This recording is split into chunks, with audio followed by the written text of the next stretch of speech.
Saldos de verão Observador. Até 31 de julho, assinaturas a partir de 3€ por mês em observador.pt. Tenha acesso a todos os conteúdos do Observador para ler onde quiser. Até na praia. Apoio Jornalismo Independente.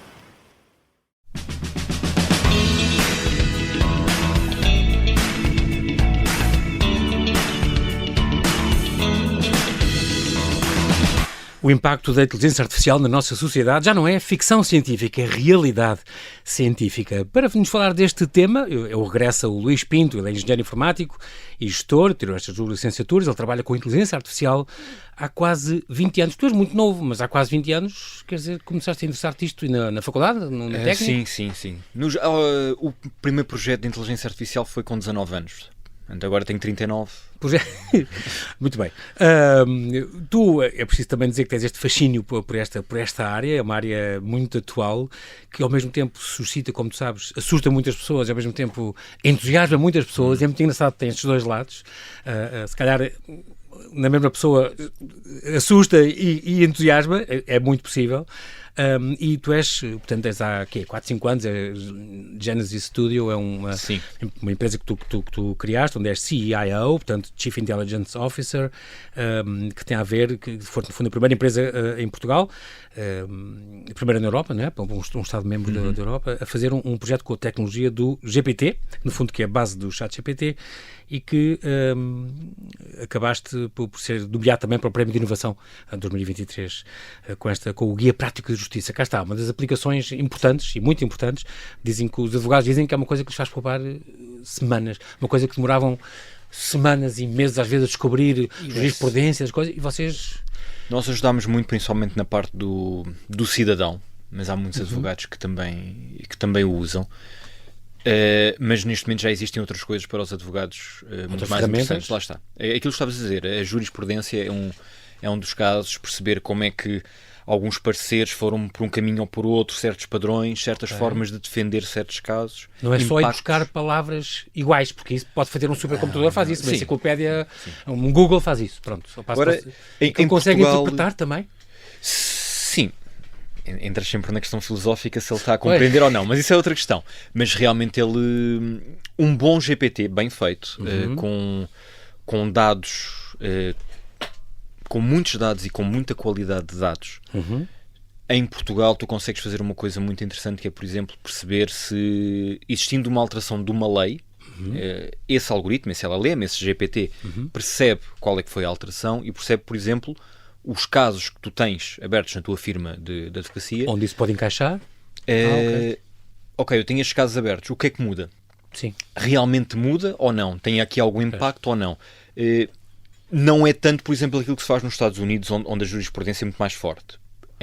Que é muito mais baseado no... Eu tenho este caso aqui, que tem estas dezenas ou centenas de variáveis. O que é que existiu o mais perto possível? Como é que foi defendido? E como é que eu consigo... Porque...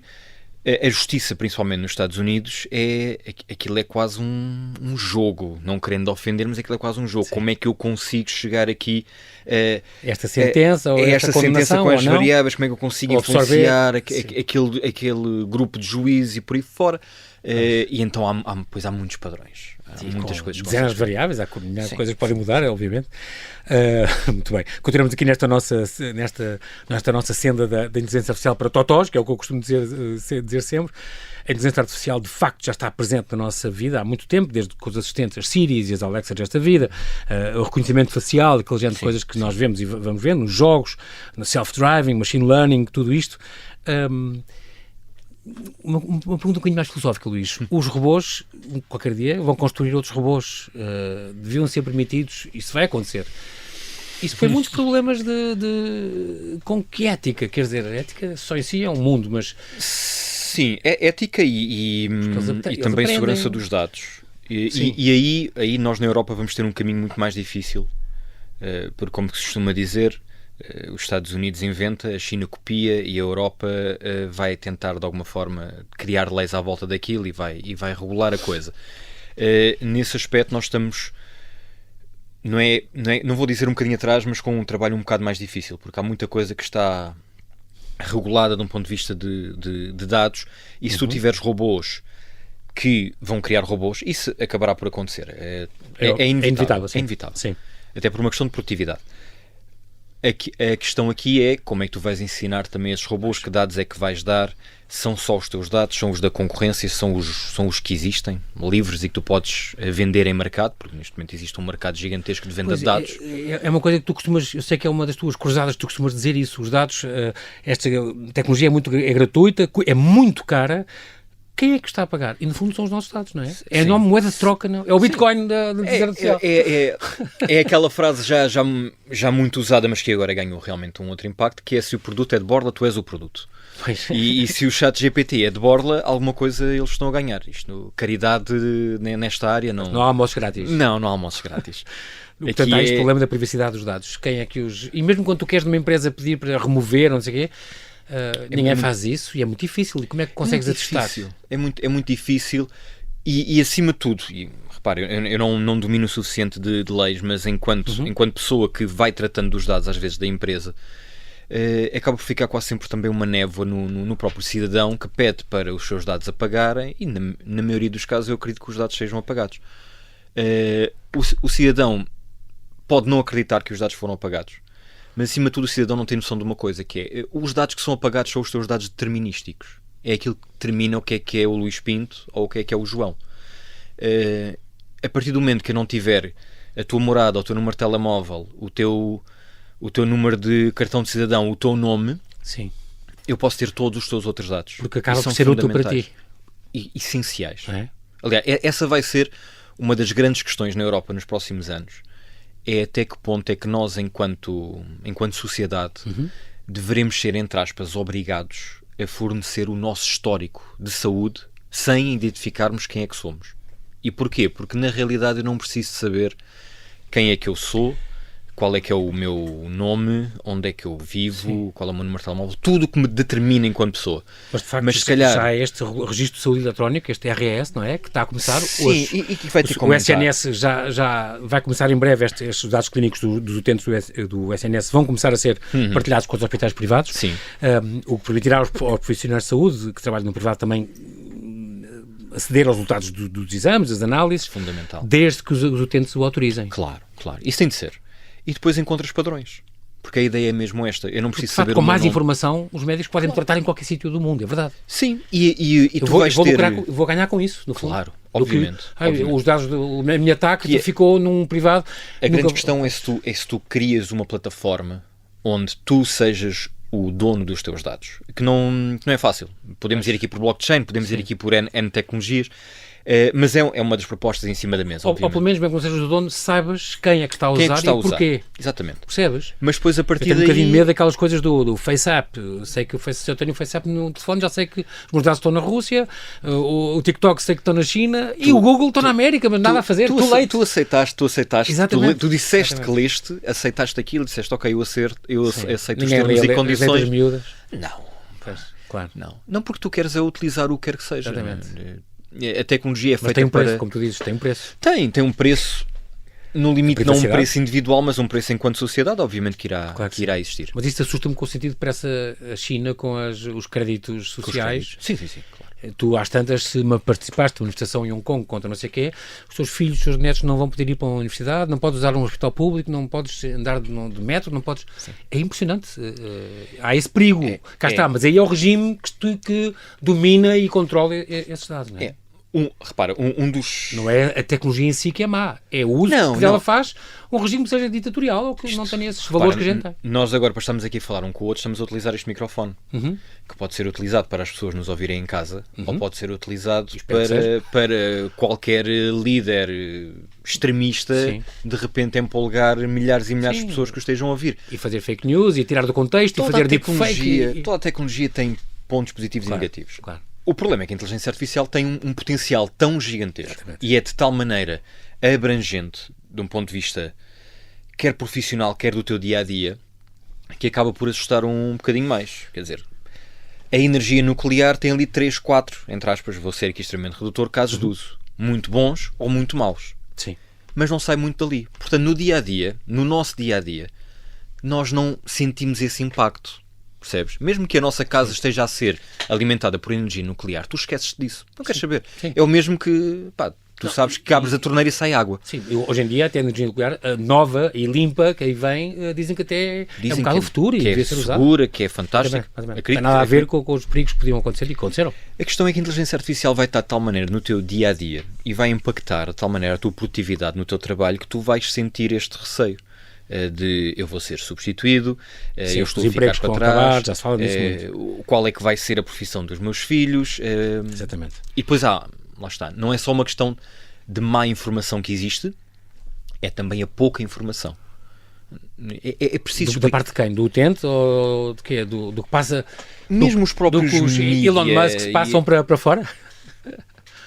O Elon Musk tem obviamente vende o seu peixe e tem uma visão fantástica. Estou aqui a reduzi-los só ele, mas todos esses grandes tech leads, digamos assim, exatamente, aqueles que são realmente os grandes influencers, eles têm grandes ideias e vão concretizá-las. Eu não vejo o Elon Musk dizer nada de absurdo ali.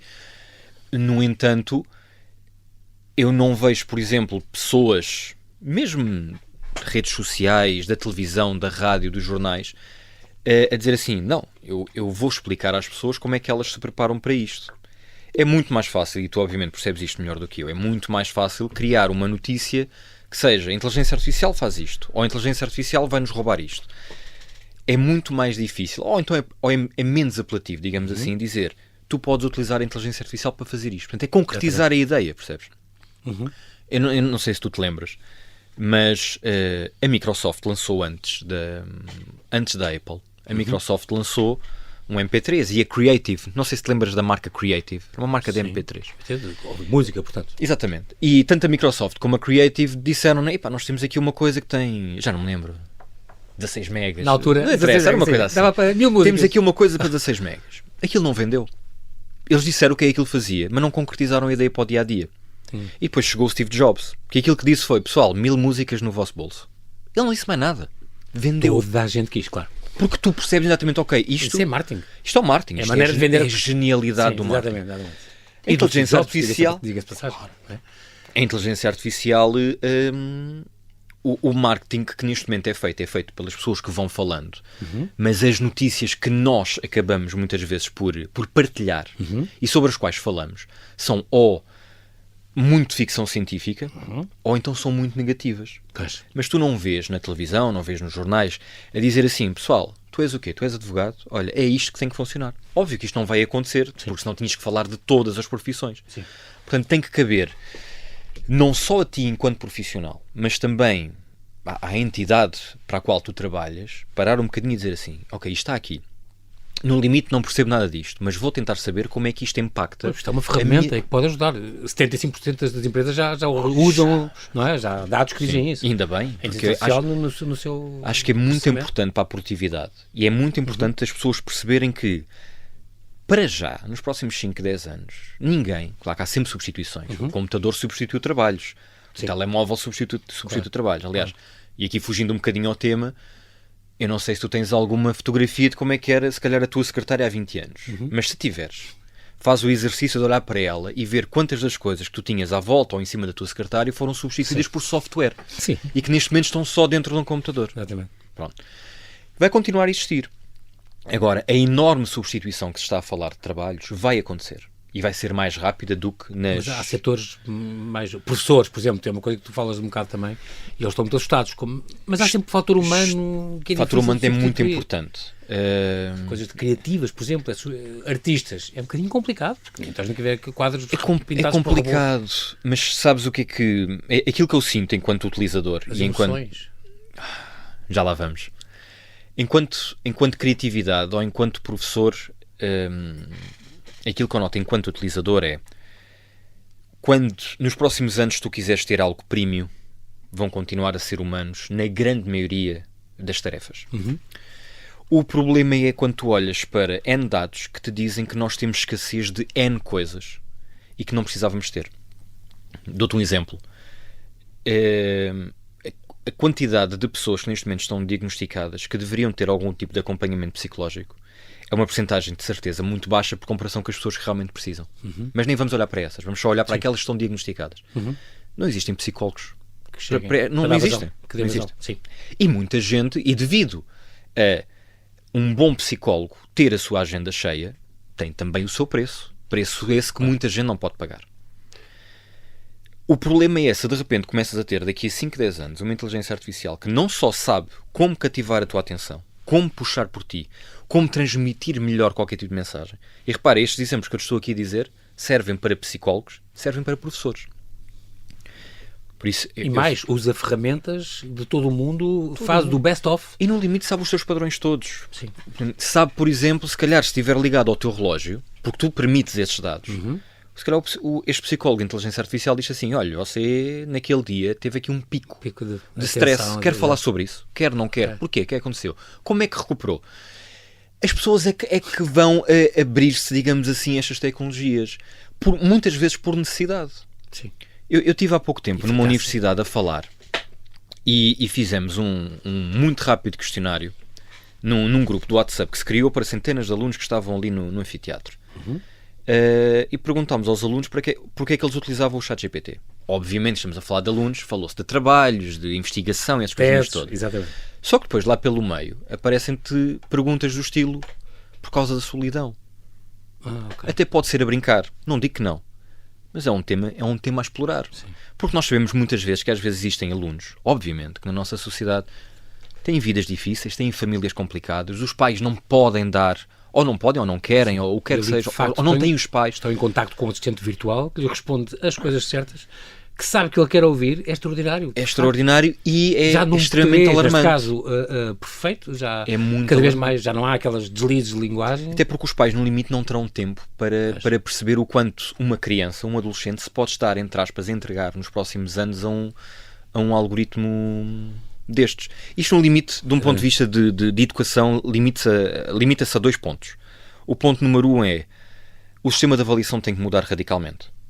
Trabalhos de grupo em casa, deixa de fazer provavelmente sentido. Se o GPT o faz por mim, aliás, eu acho que te mandei há uns tempos um vídeo de uma aplicação da Google, que é o Socratic, em que tu tiras a foto de um problema matemático extremamente complexo e ele resolve aquilo em 3 segundos, diz-te o que é cada uma das funções que está ali, dá-te links, aquilo é uma coisa absurda. Sim. Ele, no limite, não te está a ensinar, mas está a fazer por ti. Portanto, o método de avaliação é que tem que mudar. A outra coisa que temos que ter em atenção é que existem N disciplinas que têm uma escassez enorme de professores.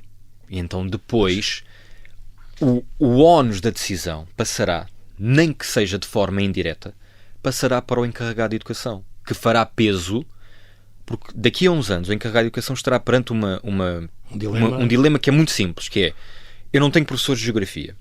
Tu queres que o teu filho esteja na aula de geografia, que eu não tenho professor, esteja no recreio, ou esteja com 1, 2, 3 auxiliares na sala e uma inteligência artificial a ensinar geografia individualmente a cada aluno. Com a sua técnica, o seu método de aprender, a sua velocidade, a sua coisa, que ele vai conseguir ler os seus sinais. E cada miúdo... Esse é um dos grandes problemas, obviamente, do ensino, que não conseguimos mudar, que é um professor, infelizmente, está numa sala para 20 e tal miúdos, ou 30. A ensinar tudo igual da mesma maneira, mas são 20 e tal miúdos. Cada um aprende de maneira diferente. Cada um tem uma embalagem, digamos assim, para trás diferente. Tem uma forma diferente de aprender. Aí é muito importante. Diz que a Itália proibiu o ChatGPT, isto há a ver com, um bocadinho a ver com as faculdades e com os trabalhos, as teses, os direitos de autor. Isto é possível? Consegue-se fazer isto? Dentro da sala de aula tu no limite consegues fazer. Agora, não... Acho que acima de tudo a questão é se faz sentido ou não. Não é o caminho. Não, acho que não é o caminho. Acho que não... A escola terá que perceber realmente qual é que é o seu objetivo. O objetivo da escola é ensinar-te, é educar-te, é preparar-te para um bocado de trabalho, é o quê? No limite são estas 3 coisas. Bem, a parte do educar em si, estás a perceber onde é que eu quero chegar? A parte de educar, se calhar, tem que ser os encarregados de educação. É mais a parte dos pais. No entanto, a parte do ensinar... O formar, ensinar, aí sim, é as escolas. Sim, é preciso perceber realmente qual é que é o... Nós cada vez mais temos todo o conteúdo no nosso telemóvel. Todo o conhecimento. Aqui estou obviamente, a utilizar um exagero. Como tu dizes uma vez, no nosso telemóvel já tem mais capacidade de processamento do que o computador que levou os homens à Lua. Exatamente, sim. Neste momento, sim. Portanto, imagina, se tu tens todo o conhecimento, daqui a uns anos, vamos supor, tens todo o conhecimento do mundo desde que tu sabes fazer as perguntas certas a uma inteligência artificial, tens todo o conhecimento do mundo na palma da mão. Na palma da mão. Então, realmente, qual é que é o papel da escola? Porque o papel da escola é, se calhar, o papel mais importante na tua vida e continuará a sê-lo. No limite, tem que se adaptar a isto. Porque, se calhar, para o mercado de trabalho, que vai ser extremamente competitivo, com uma inteligência artificial extremamente capaz e muito mais produtiva, e que não fica frustrada, e que não se cansa, Exatamente. e que trabalha aos fins de semana, e que trabalha no Natal, Exatamente. não tira férias, 24 horas por dia. Há já quem diga que devia pagar a segurança social e devia pagar impostos. Já tive cá autores que escreveram livros sobre isso. É provável que as empresas que utilizam a inteligência artificial, mais cedo ou mais tarde, tenham que pagar alguma coisa, porque alguma coisa terá que acontecer. Pois, claro. Até porque cada vez vais ter, em princípio, menos trabalhadores humanos. Exatamente. Portanto, a segurança social vem por aí abaixo. É engraçado porque uma coisa que se fala também, a Google sabe tudo sobre mim, coisas que eu, sabe melhor o meu histórico. A longo prazo, eu vou querer, como tu dizes, que saiba tudo, porque me vai facilitar a vida. Estou-me a lembrar do caso daquele autor australiano, o Thor, o Chris Hemsworth, que já está a ter cuidados para prevenir Alzheimer, com a idade dele, que ainda era novo, porque a inteligência artificial detectou anos antes e avisou, fez um teste genético, descobriu que tem 8 a 10 vezes mais hipóteses de desenvolver a doença, e então as tendências genéticas, a inteligência artificial já te consegue, aos 25 anos, começa a tomar óleo de bacalhau, porque você vai sofrer de... É impressionante isto, e ele já está, isso é uma coisa real, porque você daqui a uns anos vai ter isto. Isso é quase o Minority Report, que quase. Não estamos muito longe disso. O crime que você vai cometer daqui a uns anos.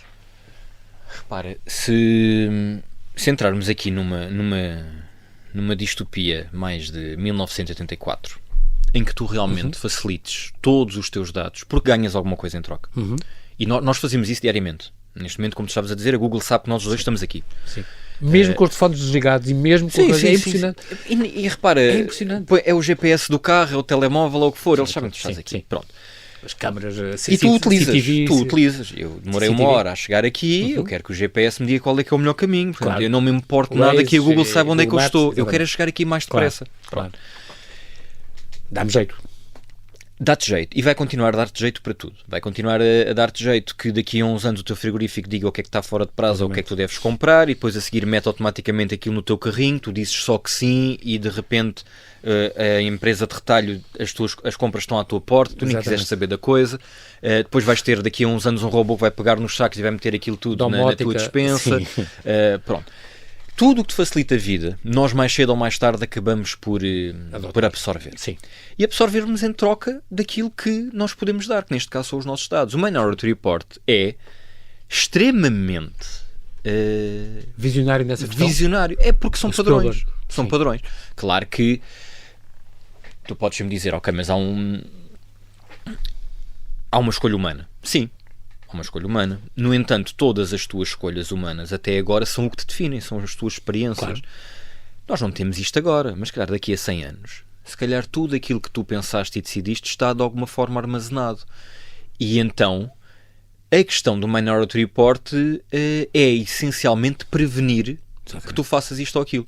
Muito antes disso, muito antes desse comportamento que é de um ponto de vista de variáveis, uma das coisas mais complexas que tu podes tentar prever, apesar de se calhar não é muito difícil prever em quem é que tu vais votar ou manipular-te com certas notícias para tu mudares o teu voto. Já no Trump Hillary aconteceu. E vai ser cada vez mais usado, atenção. Mas voltando à saúde, acima de tudo, a inteligência artificial nos próximos anos vai prever que tu poderás ter isto ou aquilo, então tu vais tentar resolver o problema antes de o ter. Com prevenção.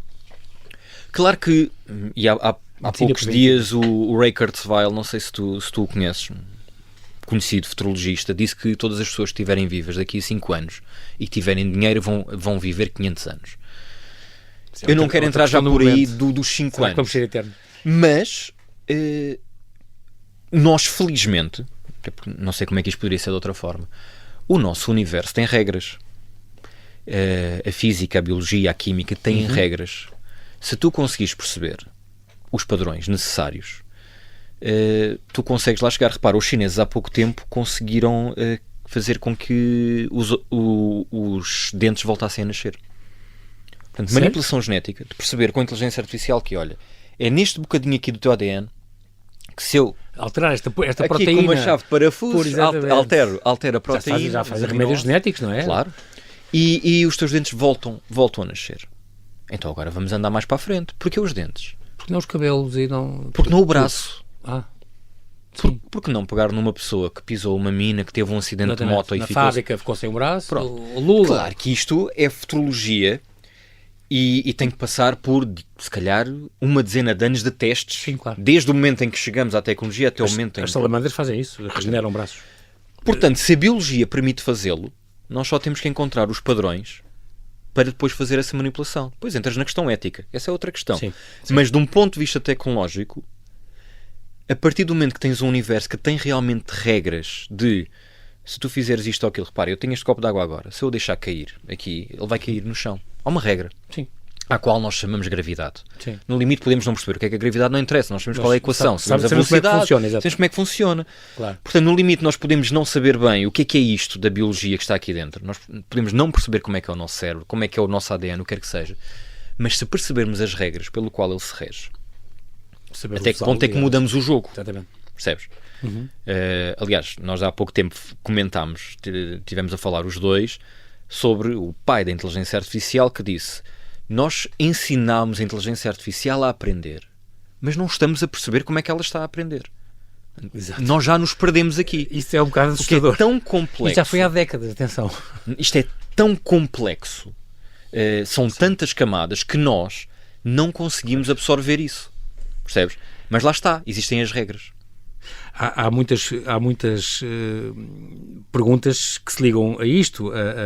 A questão se a inteligência artificial passar no teste de Turing, por exemplo, o que é que vai impedir de nos manipular e de nos enganar? Se a inteligência artificial desenvolveu a sua inteligência por conta própria, quem é que garante que ela chegou às conclusões certas? Se a inteligência artificial descobriu a solução para um problema que afeta os humanos há séculos sem conseguirmos perceber, como é que ela nos consegue perceber como é que chegou lá e a solução? Como é que nós vamos perceber isso? Se nós nunca conseguimos até agora perceber. A inteligência artificial vai ser sincera, sempre, custo o que custar. Ela vai dizer, esta roupa está péssima, ou não põe esta piada porque ela não tem graça nenhuma. Isto é... Há muitas questões aqui à volta. Aí depende. Se tu quiseres que a inteligência artificial seja uma entidade, entre aspas, vamos andar uns anos para a frente, um robô. Sim. Que está aqui ao teu lado e que te está a dar uma sugestão, está-te a dar uma opinião sobre a roupa, como tu estavas a dizer. Sim. No limite, depois depende de ti, enquanto consumidor, o que é que tu queres. Tu queres sinceridade ou queres sentir-te bem? Percebes? Sim. Se calhar umas pessoas vão querer sinceridade.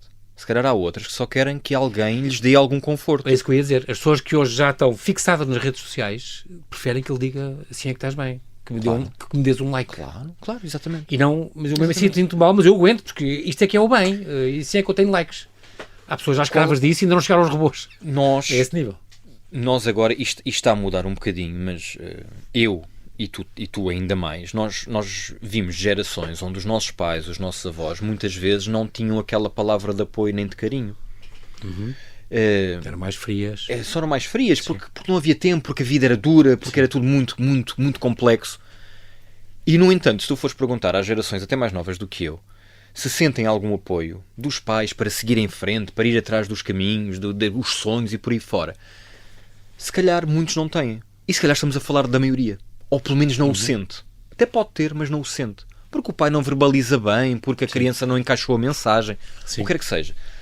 Se tu de repente passares a ter uma inteligência artificial que está 24 horas por dia contigo, nenhum pai consegue competir com isto. Não consegue. Quer dizer, um pai que fale com o filho, não faz mais nada. Falar mesmo com o filho meia hora por dia, tempo de qualidade. Já é muito. Tempo de qualidade. Meia hora é muito.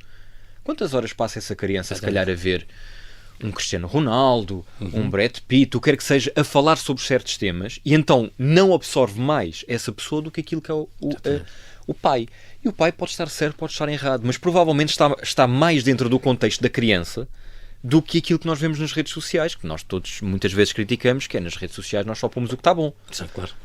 Não vou pôr o que está mal, claro. Nem tem cabeça. A gente é linda, sim. Nem tem cabeça para o fazer. Por isso, voltando àquela tua pergunta, depende do que é que tu queres a inteligência artificial. Mas tu queres sinceridade? Não sou eu que defendo, quer dizer, não sou eu que a desenvolvo. Depende do que é que o Elon Musk quer e percebes? E a Meta quer. Vai haver para todos os consumidores, para todo o tipo de consumidores, sabes porquê? Porque acima de tudo estas empresas o que quer é que tu continues a usar. Sim. E que sejas cliente delas. E que compres as coisas que eles querem que tu compres. É isso mesmo. Acredito.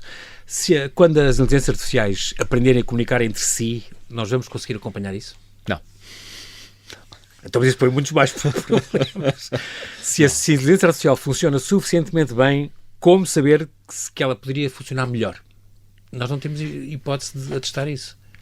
Quer dizer, somos limitados? Somos limitados. Vamos ser sempre limitados. Sim, mas nós temos, enquanto sociedade, enquanto indivíduos, religiosos, não religiosos, o que quer que seja, nós temos que aceitar o nosso lugar neste universo. Repara bem, aquilo que nos distingue de um chimpanzé, e agora vou entrar aqui numa parte muito biologia, sim, muito científico, aquilo que nos distingue de um chimpanzé, de um ponto de vista de ADN, é menos de 1%. Portanto, tudo aquilo que eu consigo fazer... O genoma é praticamente igual. Se tudo aquilo que eu sou está no meu ADN, e se aquilo que me difere de um chimpanzé é 1%, sim, então tudo aquilo que eu consigo fazer enquanto homem, humanidade, aquilo que nós conseguimos fazer e que um grupo de chimpanzés não consegue, está nesse 1%. Então agora imagina, tu tens uma inteligência artificial que está 1% à nossa frente, tal como nós estamos 1% à frente do chimpanzé.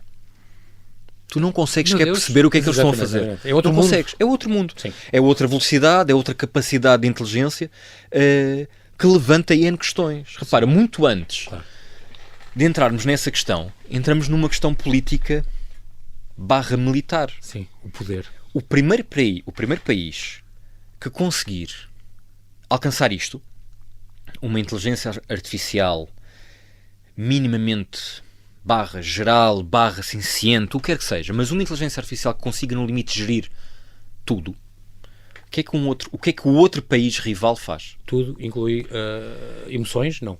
Sim. Ou sim. só a técnica? Tanto faz. Okay. Olha, até te vou dar um exemplo mais concreto. Imagina que qualquer país, indiferente qual é que seja, um país consegue criar uma inteligência artificial que consegue controlar todos os dispositivos militares desse país. Consegue ver todos os radares, ter todos os sensores, todos os tanques, aviões, soldados, o que quer que seja. Sim. E consegue tomar decisões no momento. O que é que o país rival faz quando este país anunciar que conseguiu atingir esta inteligência artificial? Portanto, vamos supor que é os Estados Unidos que diz, pessoal, nós conseguimos isto. Ou a Google. Vamos supor que nem sequer é os Estados Unidos, é a Google. A Google diz assim, pessoal, nós atingimos este nível de inteligência artificial. O que é que faz uma China? O que é que faz uma Rússia? Tenta roubar? Tenta arrebentar com aquilo? Desculpem o exagero. Sim, sim. Estou a dar aqui um exemplo como podia ser ao contrário.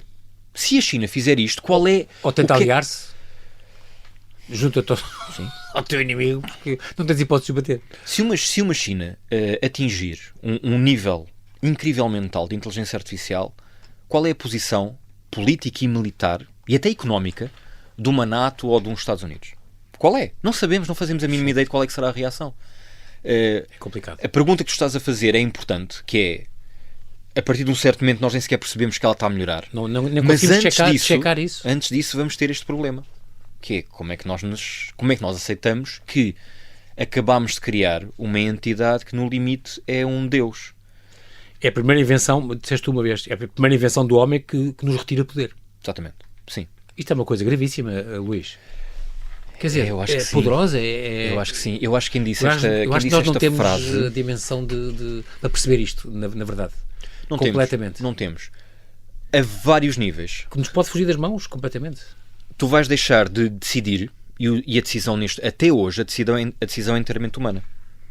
Sim. O que leva também a uma outra questão, que é o nosso sistema financeiro, político e, acima de tudo, de leis, tudo o que esteja à volta de leis, crimes, deveres e direitos, está baseado em nós. Temos algumas exceções, como os direitos que um cão pode ter. Sim, por aí. sim. Mas são exceções raríssimas. Sim. No entanto, mesmo quando às vezes um cão ataca uma criança, muitas vezes é o dono que de alguma forma tem culpa, porque há ali um momento de decisão, ou pode haver um momento de decisão, claro. em que o dono interviu ou não interviu num certo momento. Uma inteligência artificial, se começar a decidir por nós, quem é o responsável? Se alguma coisa correr mal, quem é que vai preso? Exatamente. Desligamos a inteligência artificial, desligamos só aquele robô, desligamos o algoritmo todo. Nós nem sequer estamos preparados para estas questões. Isso, aliás, já aconteceu. Houve um míssil uma vez de iraniano que abateu um avião civil. Sim. E acho que depois soube-se que os próprios Estados Unidos, que estão sempre zangados com eles, e os ingleses e a NATO aqui, reconheceram isso e disseram, isto não foi a culpa não é do Irão. Software. Foi software. Assumiu como ninguém disparou aquele míssil. Foi a máquina sozinha que disparou. Sim. Vai continuar a acontecer, lá está. O padrão dizia que a probabilidade se calhar era muito alta e a máquina disparou. O algoritmo pode estar mal, os dados podiam estar errados e ele decidiu mal. A inteligência artificial tem que ser usada nos próximos anos. Até nos habituarmos a isto. A inteligência artificial tem que ser usada como uma ferramenta de apoio à decisão e não como decisor. Portanto, haver depois no último elo da cadeia ser um humano a tomar a decisão final, é isso? Sim. E repara, isso nós vamos aceitá-lo como se nada fosse, porque já o fazemos. É apenas uma ferramenta que está a ajudar aquela pessoa a tomar a decisão. Claro. Tu achas, imagina que tu agora vais de férias. Imagina que queres ir de férias para o México. Vamos supor. Tu achas que és tu que tomaste a decisão de qual é o hotel para onde tu vais? Não és. Então? Não. Tu chegaste ao Google e pesquisaste os melhores hotéis. E o Google, das centenas de hotéis que existem no México, ou milhares, se calhar estou a ser extremamente redutor, a Google deu-te ali uma lista de 6 ou 7 e tu já não sais dali. A Google sabe o que é que eu gosto. A Google apoiou a tua decisão. Sim, portanto, se não fores amigo da Google... Eu agradeço que não me tenhas dado todos. Lá está. Pois. É isso mesmo. Facilitou-te uma vez mais a vida. Tu não queres saber de todos. Não. Mas é a questão das CCTVs nas ruas. Os créditos na China, privilégios e acessos. Mas, ao mesmo tempo, baixam os assaltos brutalmente. É isso. Os raptos, as violações. São quase 0% nas ruas da China nesses sítios hoje. Quando mete coisas a haver ameaças aos teus filhos, tu aceitas logo? Aceitas. Pronto. Aceitas. Cá está. Eu acho que isso é um momento transformador. Porque no momento tu tens um filho e te dizem assim, olha, epá... Que é o nosso caso. Exatamente. Nós vamos gravar tudo o que se passa nas ruas, mas os raptos de crianças, as violações, os assaltos, descem. O X tende para 0. Tu vais aceitar isso tudo. Não queres saber da tua privacidade. Pode ser... Eu acho que a privacidade é um tema extremamente importante na sociedade. Mas quando te é colocado desta forma... É contrabalançado com a segurança dos teus filhos, aí tu cedes. Porque no limite... É assim que isto vai ser posto à sociedade, percebes? Como algo muito redutor. Aqui tens privacidade, aqui tens segurança. Escolhe. E estamos a reduzir imenso uma pergunta bastante complexa, mas se a reduzires assim, se um político, se um governante te a reduzir assim, tu aceitas. Diz-me uma coisa, Luís, na tua opinião, nós estamos a terminar, este desenvolvimento de inteligência artificial é feito graças a milhões de dados, que cada vez há mais no mundo e são gerados toda a hora, e supercomputadores que têm uma grande capacidade, que são alimentados por muita energia também. Há algum limite para isto? Onde é que isto vai parar primeiro? Quer dizer, não podemos, de repente, processar os milhões cada segunda de informação que aparecem? Não há um limite. O limite aqui será o interesse económico. Portanto, quando houver pessoas, entidades poderosas para investir... Enquanto estivermos a usar e a usarmos cada vez mais... Nós vamos ser cada vez mais eficientes a processar esses dados, vamos ter cada vez mais centros, vamos ter cada vez mais produção de energia. Isto não para. Aliás, aquela escala já muito famosa, que foi feita há umas dezenas largas de anos, que dizia os vários níveis de civilização, e nós estamos para aí no primeiro, é uma escala que só olha para a tua capacidade de manipulação de energia. Portanto, quanta energia que realmente tu consegues utilizar. Nós vamos ter isto cada vez mais. Eu utilizo mais num dia energia do que se calhar o meu pai, com a minha idade, utilizava num mês. Sim. Hoje o desenvolvimento é um ritmo alucinante. Há cada dia que se vai descontrolar em algumas áreas, na saúde, na militar, macroeconómicas, nas leis, que não vamos ter capacidade de articular e de criar leis por causa disso, com o futuro. É muito complexo. Porque nós... o processo de criar uma lei é extremamente complexo. Até porque nós estamos logo todos de acordo, né? Não pode ser. E é muito lento por comparação com a evolução tecnológica. Aliás, esse é um dos pontos, neste momento, acho que mais importantes e que tem que ser falado nas mais altas entidades da governação, que é, se tu tentas travar um bocadinho este desenvolvimento, não é pará-lo, é só travar um bocadinho esta aceleração. Já se falou disso. Já se falou disto. Para tentares controlar um bocadinho isto... É irreal. A China, a Rússia, os outros países não vão fazê-lo. Claro. Ao contrário, aproveitam a tua paragem para se desenvolver. Todas as grandes corridas que tu tiveste, foi a corrida da luz, da eletricidade, do caminho de ferro, da ida à lua, da bomba atómica, tudo isto, tu nunca desaceleraste. Nunca travaste a coisa. Tu primeiro chegaste lá e depois a seguir, oi pessoal, já temos isto. Agora então vamos criar as leis. E provavelmente, infelizmente, é o que vai voltar a acontecer. Vamos deixar ainda temas para as próximas conversas. Para já, Luís Pinto pode ser seguido quer no teu Instagram, Luís S. Pinto, certo? Ou então mesmo no teu Luís Pinto YouTube. Portanto, as novidades, coisas, tu dás até Twitter, dás até aulas, tutoriais com assuntos. Pronto, quero-te agradecer muito a tua disponibilidade em vir aqui. Vais voltar com certeza, Luís. Obrigado pelo convite. Muito obrigado.